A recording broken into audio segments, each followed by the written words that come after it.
Bonjour et bienvenue dans cette vidéo qui va traiter des translations.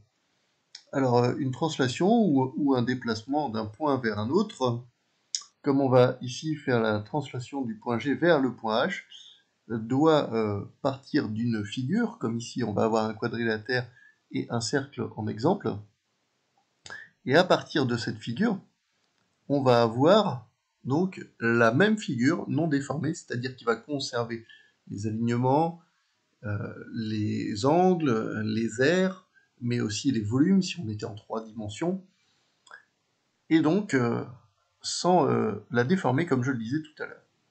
Donc là je vais partir de la figure ici ABCD, le quadrilatère, et je vais déplacer ce quadrilatère en entier en allant de G vers H.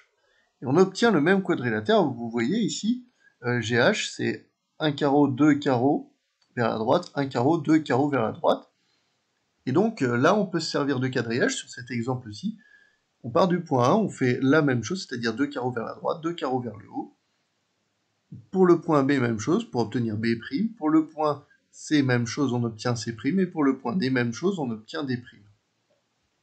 Voilà, alors ça pose pas trop de problèmes parce que on a l'aide du quadrillage. Alors comment ça se passe quand on n'a pas l'aide du quadrillage? Eh bien, on fait le point de départ, ici, et puis après, à partir du point de départ, on réapplique ici GH, on obtient un point E', et puis on fait la même chose pour le deuxième point, pour le cercle. Donc le point F ici, et on fait hop, G. Voilà. Et donc on obtient un nouveau centre, le centre E', et puis un point donc du cercle F'. Donc on va tracer le cercle de centre E', passant par F', et c'est l'image du cercle de centre E passant par F. Alors comment ça se passe quand on n'a pas du tout de quadrillage? Alors je vais complexifier un petit peu la tâche par rapport à GH, et puis je vais tracer, vous voyez, je déplace le vecteur, donc ça s'appelle de la géométrie dynamique. Donc je vais tracer un triangle, comme ça, au hasard. IJK, il est un petit peu trop rectangle à mon goût. Donc voilà. Et puis là, je ne peux pas du tout m'appuyer sur les carreaux. Alors qu'est-ce que je vais faire? Je vais tracer les parallèles. Je vais tracer la parallèle à cette droite-là. Donc là, j'ai oublié de dire que c'était une droite. Donc je dis que c'est une droite, mais je ne l'ai pas dit au logiciel. Donc je recommence. Je vais tracer la parallèle à cette droite-là, passant par le point K. Je recommence, passant par le point J, et je recommence, passant par le point I.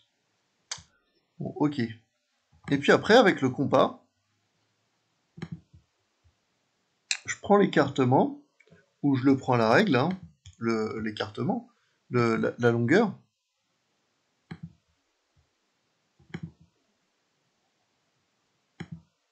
Voilà, donc j'ai mon écartement ici.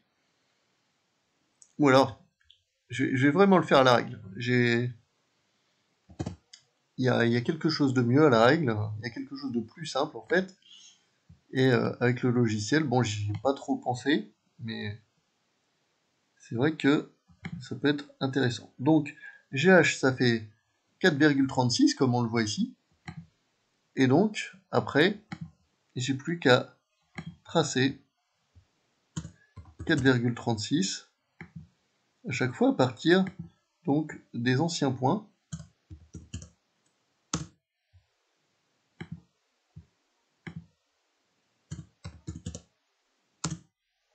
Voilà, j'ai 3 nouveaux cercles. Alors les 3 nouveaux cercles, bien regardez, j'obtiens ici, donc à partir de ce cercle de rayon 4,36, un point que je vais appeler K', ici.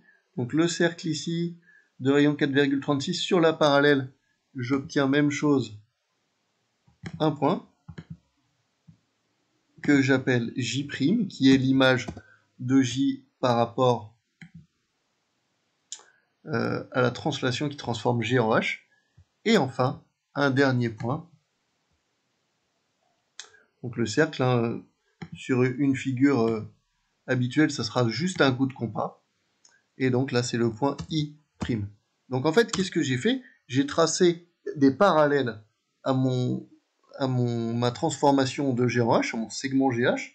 J'ai pris la longueur et je l'ai reporté à partir du point K. Attention à ne pas se tromper de sens. Et donc, on obtient le polygone I', J', K'. Voilà. Alors, pour vous le prouver, là, j'ai fini ma transformation. Et je vais enlever ce polygone.